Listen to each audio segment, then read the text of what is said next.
This episode is brought to you by Fox One.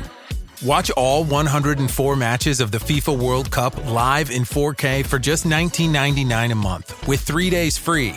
Build your own multi-view, choose up to 3 streams, and follow player spotlights. Stay on top of every moment with live stats, highlights, and instant replays. The FIFA World Cup, streaming live on Fox One. Offers are subject to change. See fox.com for complete terms and conditions. Olá, bom dia! Quinta-feira, 18 de junho. Eu sou o Duda Ventura e com o Diogo Oliveira, vem com a gente para mais um Mundo em 180 Segundos, o seu podcast só com notícias internacionais.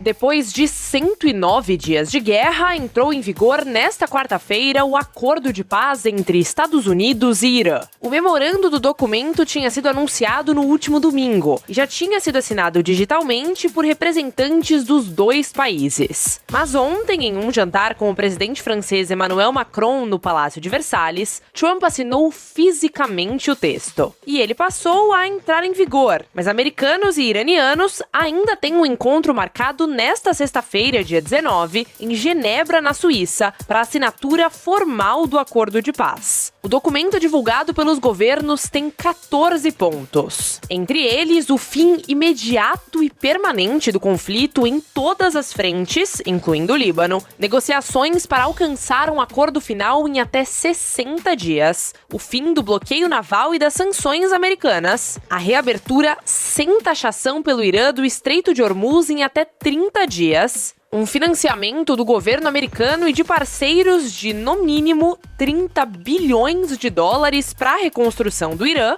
e a garantia de que Teherã não vai produzir ou comprar armas nucleares. Mas vocês estão sentindo falta de um outro personagem na assinatura desse acordo? Um outro líder que também participou do início desse conflito? O premier israelense Benjamin Netanyahu não integrou as negociações. E a relação dele com Donald Trump vive momentos de tensão. Mesmo depois que o memorando foi anunciado, tropas israelenses seguiram com os confrontos com o grupo Hezbollah no sul do Líbano. E depois do fim da cúpula do G7, motivo pelo qual Trump estava na França em primeiro lugar, o presidente americano alfinetou o parceiro israelense. Ao falar sobre a situação no Líbano em uma coletiva de imprensa, Trump disse que a Síria poderia resolver a situação no país de forma mais responsável do que ele julga que Israel está fazendo. E tudo isso semanas depois de ter admitido que chamou Netanyahu de maluco, complicado e sem um pingo de bom senso. Um contexto difícil para Benjamin Netanyahu, que em poucos meses lida com eleições em Israel.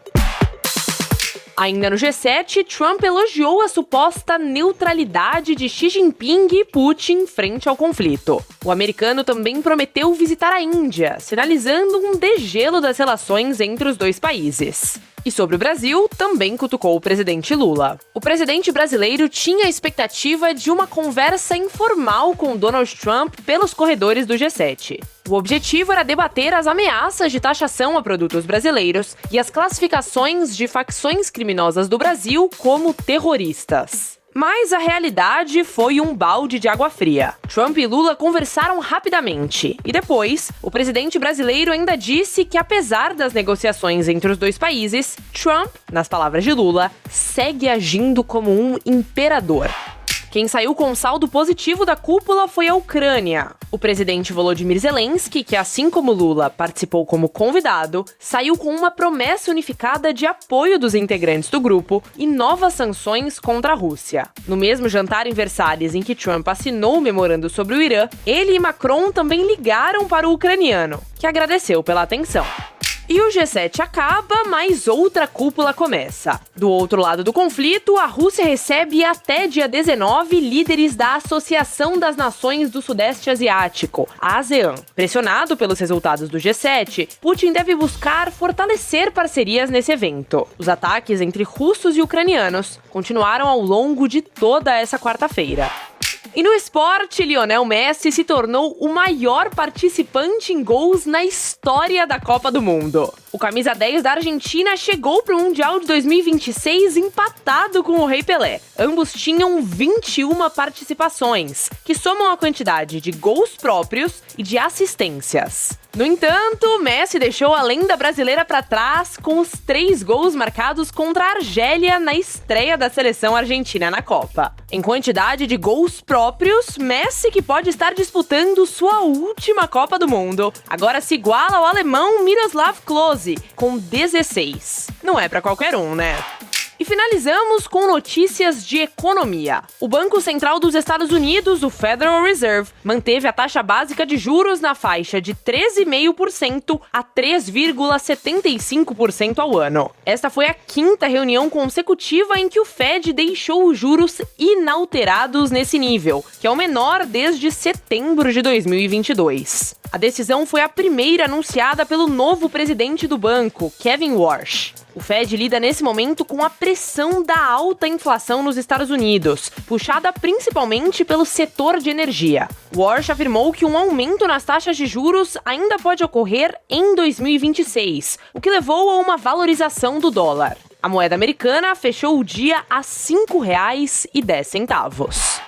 É isso, a gente fica por aqui. Para conferir todas as notícias internacionais atualizadas em tempo real, segue a gente lá no Instagram. Aqui no seu tocador de áudio, não se esqueça de deixar aquelas 5 estrelinhas e o seu comentário aqui no nosso episódio. Nossa equipe lê e se diverte com cada um deles. Para vocês, um bom dia, um grande abraço e até mais!